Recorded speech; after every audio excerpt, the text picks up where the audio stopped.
Aujourd'hui, nous allons vous proposer du poisson au poireau.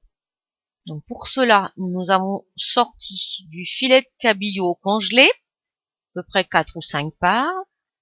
Nous avons pris des poireaux que nous avons au préalable nettoyés, coupés et congelés. Donc on les sort congelés. Ensuite, nous prendrons de la moutarde à l'ancienne, de la crème liquide, de la persillade et de l'aneth. Donc pour commencer, nous allons mettre les poireaux dans la poêle. Ensuite, nous mettrons le poisson, donc thermostat 6, de façon que ça cuise et que ça décongèle tranquillement. L'avantage de la plaque à induction, c'est que ça va cuire régulièrement. On laisse un certain temps, de façon que ça réduise bien.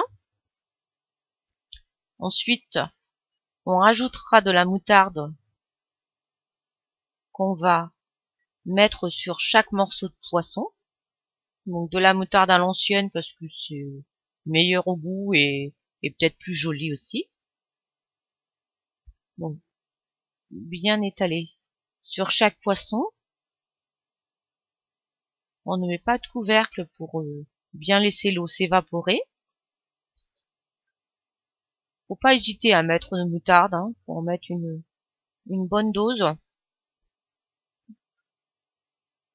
Alors une fois, on surveille bien que l'eau s'évapore bien et on va saupoudrer généreusement de persillade et d'aneth. Bon, l'aneth faut en mettre pas mal aussi, c'est meilleur. Donc on ne touche pas le thermostat de la plaque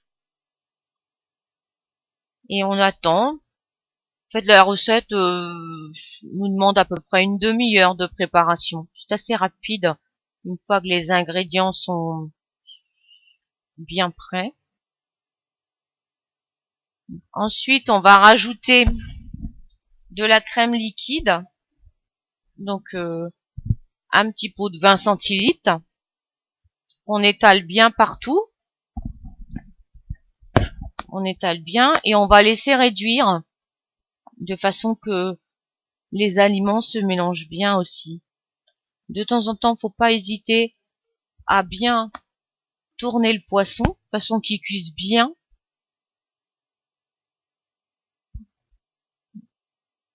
Une fois qu'on a bien tourné le poisson, il n'y a pas de souci, on laisse tranquillement. On a même le temps d'aller préparer des légumes. Donc on peut mettre soit du riz, soit de la semoule, soit des pommes de terre à la vapeur. Enfin, on peut mettre n'importe quel légume en fait. Donc c'est vrai qu'en fin de cuisson, c'est bien de pouvoir goûter pour voir si c'est suffisamment assaisonné. Et là, au bout d'une petite demi-heure, c'est prêt à servir. Et je vous souhaite un bon appétit.